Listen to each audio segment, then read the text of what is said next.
In this together. Virgil was staring hard at himself in his mirror, his thoughts swirling uncontrollably. Today was amazing. What if it goes wrong and it'll be my fault? Roman called me brave. Me? Brave? I can't mess this up.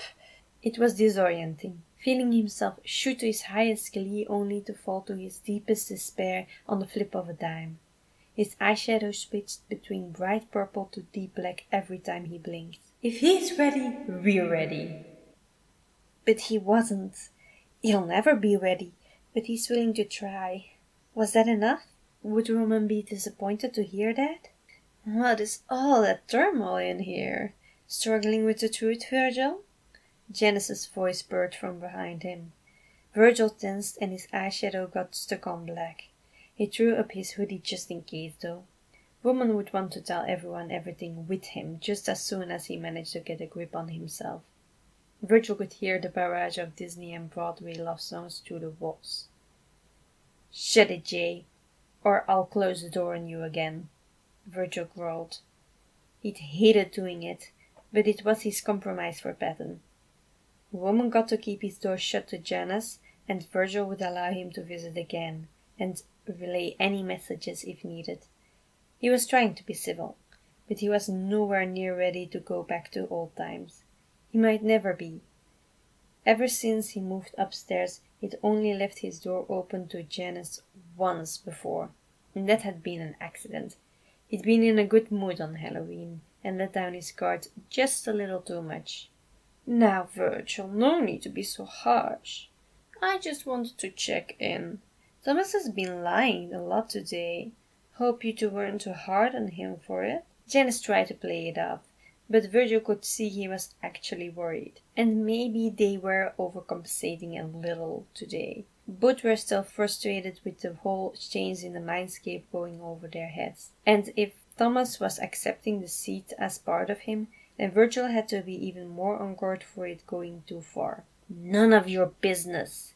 And I'm not struggling with anything. I'm going to talk to Roman, and I'm going to be honest. It worked so well for Thomas. There were the butterflies again. He was smiling despite himself.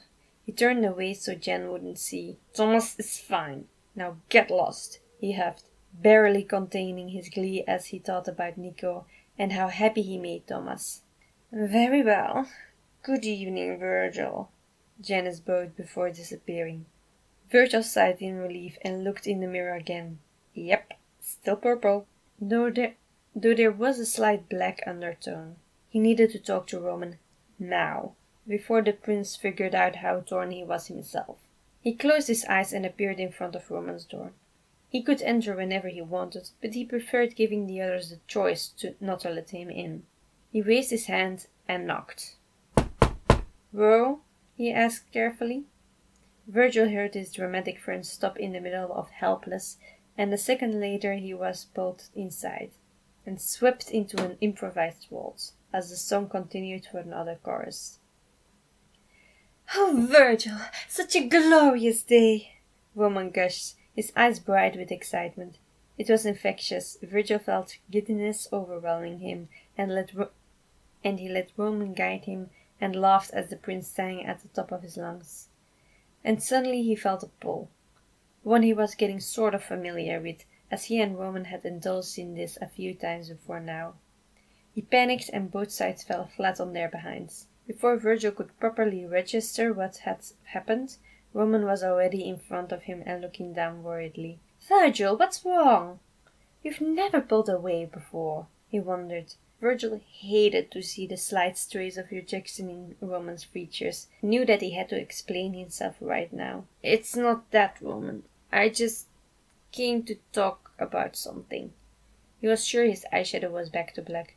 Roman was looking at it rather sadly. Okay, let's get more comfortable, he suggested, as he helped Virgil up and sat them both in some beanbags he summoned for the occasion. Thanks, Virgil sighed as he sat down. It's about what you said to Thomas.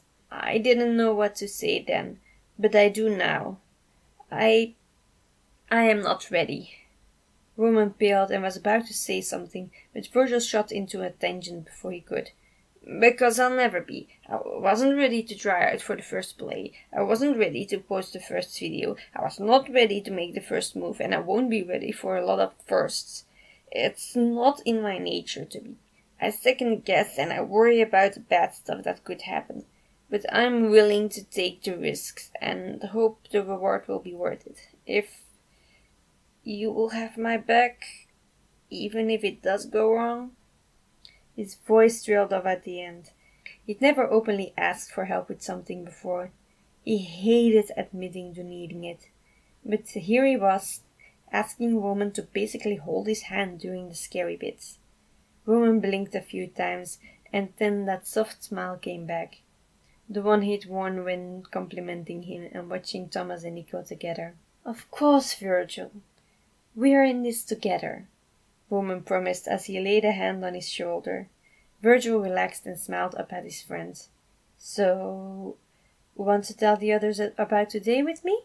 Roman asked, getting excited again, and Virgil felt his own heart start to race and the butterflies start to take over again. Yeah, he nodded, and this time, when he felt a pull, he did not stop it. Oh, so good to be back! Alexander exclaimed, embracing himself as he twirled around in the room, giggling happily. He walked over to the mirror and inspected his outfit. It tended to change around a lot, and it was always interesting to see what gorgeous creation he was wearing this time.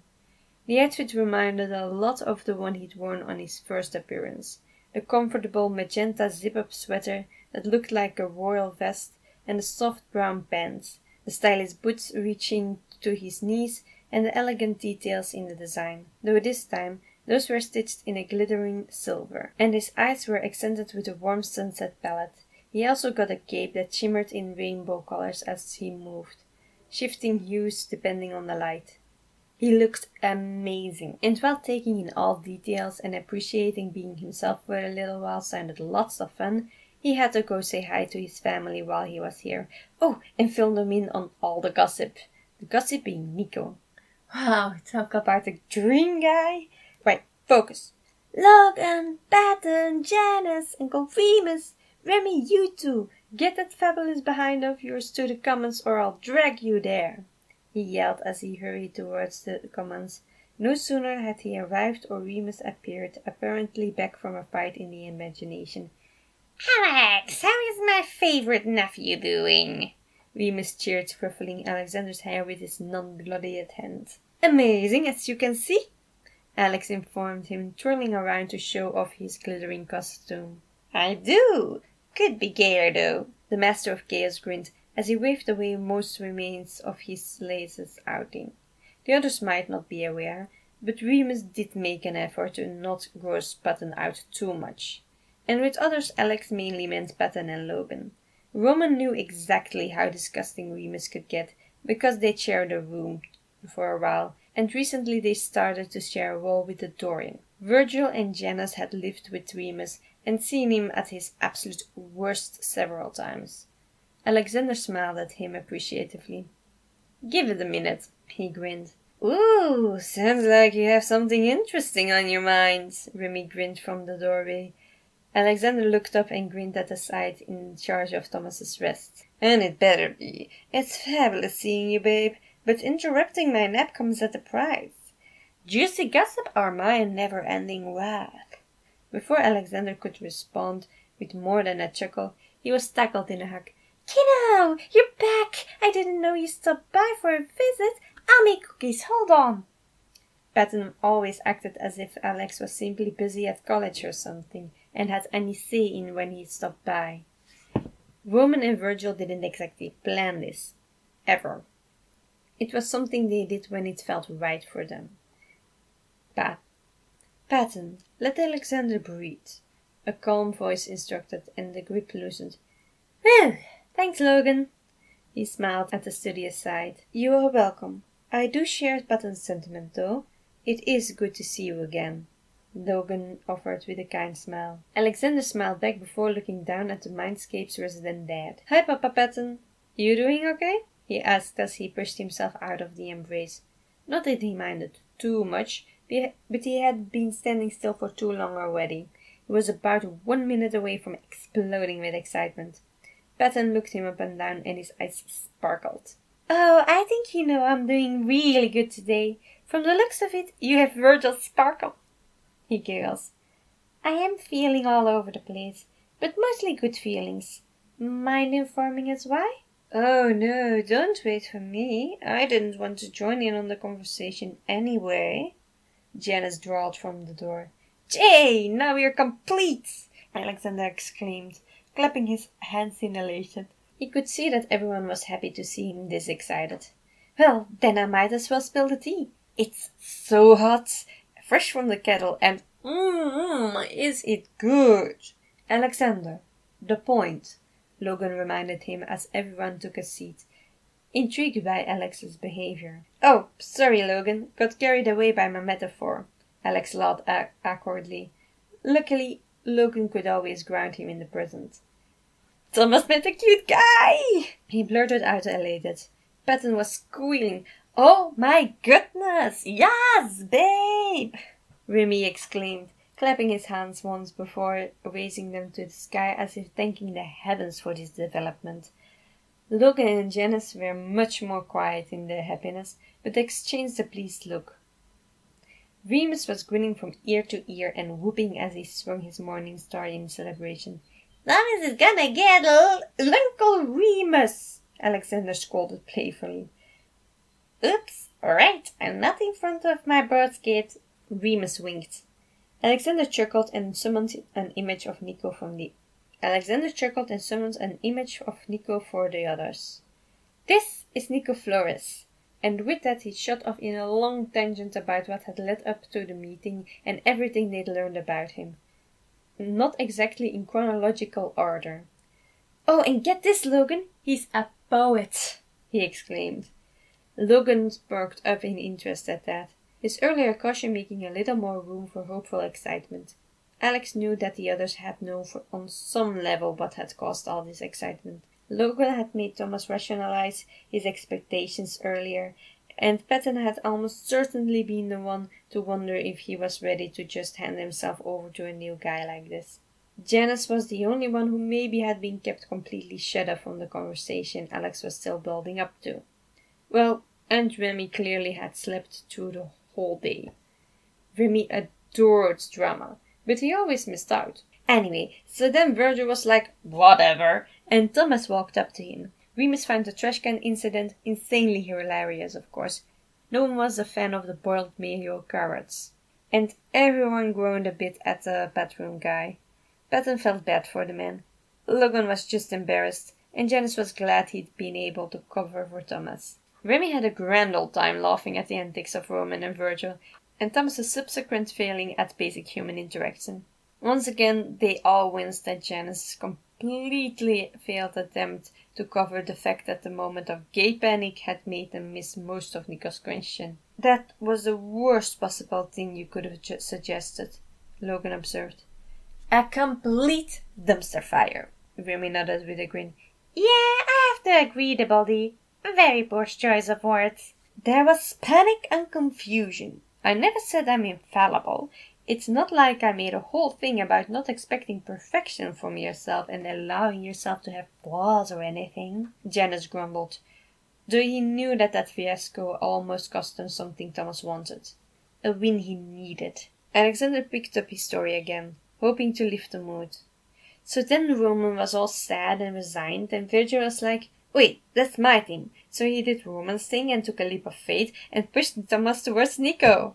He was so excited about that, he couldn't help but sprint in place, clenching his fist and pulling his arms to his chest, hoping to somehow squeeze the excess energy out of himself. So Thomas just went all in on the truth and nothing but the truth, and Nico was fine with everything. Alexander jumped and spread his limbs wide as if to encompass all of who Thomas is to illustrate Nico's acceptance of them. "We have his number, and he said we should meet up for lunch on purpose sometimes. No carrots necessary," Alexander finished, grinning at everyone in anticipation. "I have never loved carrots so much as I do now," Patton squealed. "Well, Alexander, I have to hand it to your father. He did a good job." Both of them did. Janice was sincere. but he worried that once Alexander split, his dad wouldn't be so sure of that. I know! I'm feeling so good right now. I might go a few days without glitching. Should I pop upstairs and say hi to Thomas? No, I'll do that later. Right now I should... Oh, Nico knows about our channel. You think he'll Google us? Maybe we should send him a suggestion of what to watch first. No, that's probably not a good idea. I mean, we did one of our misleading compliment pickups when we asked his number. He thought it was funny. Yeah, it'll be fine. Alexander shook himself out of that train of thought. He could almost feel Roman squeezing Virgil's hand somewhere within his core. Still so much stuff to do. If you need me, I'll be in my room, brainstorming ideas and making sure you are all reminded how important you are. Please do come by. I would love those cookies, and it's always nice to chat with someone. With that, Alexander left the room, leaving the other sides to talk about what they'd heard and planned to spend some quality time with Alexander while they waited for Virgil and Roman to be ready to come back.